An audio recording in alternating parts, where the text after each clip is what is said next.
এতদিন ভাবতাম শুধু ছেলেদের মধ্যে অহংকার আছে, কিন্তু ভুল ভাবছি।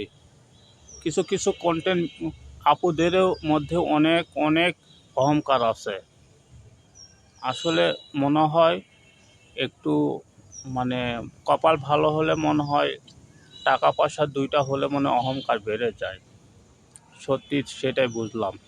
কেননা বড় বড় কন্টেন্ট ক্রিয়েটরদের ছেলে যেগুলো আছে ওদের 1 বছর ধরেও যদি লাইক কমেন্ট, আমি তো করছি 1 বছর ধরে, অনেক কন্টেন্ট ক্রিয়েটর আছে, বড় বড় সেলিব্রিটি আছে, 1 বছর ধরে করছি, তারা তো আমার কমেন্ট পর্যন্ত দেখেনি, একটা লাইক পর্যন্ত ফিরে দেয়নি। অথচ ওদের ভিডিওতে আমি শয়ে শয়ে হাজার হাজার 1 বছরে মনে হয় লাইক কমেন্ট করছি। ইদানিং দেখতেছি 6 মাস 7 মাস ধরে আপুদেরও বড় বড় যেগুলো সেলিব্রিটি আছে, আপু আছে, তাদেরকেও লাইক কমেন্ট করে যাচ্ছি, একই অবস্থা। বড় বড় কন্টেন্ট ক্রিয়েটর ছেলে যেগুলো আছে তারাও লাইক পর্যন্ত একটা ব্যাক করেনি কখনো 1 বছরের মধ্যে, 6 মাসের মধ্যে, ঠিক এরাও তাই ব্যাক করেনি।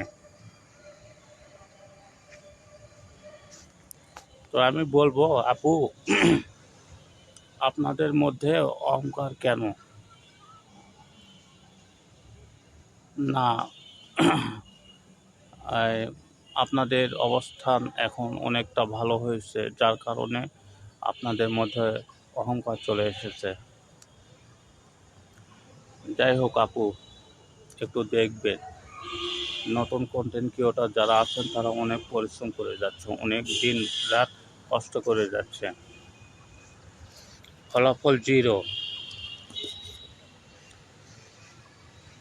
এত কষ্ট এত পরিশ্রম করতেছে তবুও ফলাফল জিরো। একটু দেখবেন ওদেরকে, একটু পাশে থাকার চেষ্টা করবেন, লাইক কমেন্ট করার চেষ্টা করবেন আপু এবং ভাই যারা আছেন তাদের বলতেছি। তো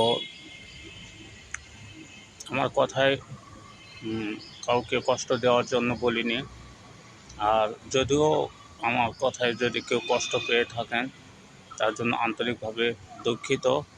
আর হ্যাঁ, প্রত্যেকটা বড় বড় কন্টেন্ট ক্রিয়েটরদের বলতেছি, ছেলে হোক অথবা মেয়ে হোক, ভাই ও বোন, আপনাদেরকে বলতেছি, বড় বড় কন্টেন্ট ক্রিয়েটর, একটু নতুনদের পাশে থাকবেন, নতুনদের নিয়ে কাজ করবেন, নতুনদের ভিডিও একটু দেখার চেষ্টা করবেন, লাইক কমেন্ট করার চেষ্টা করবেন।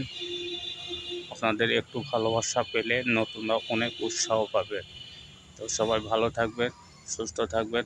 আল্লাহ হাফেজ।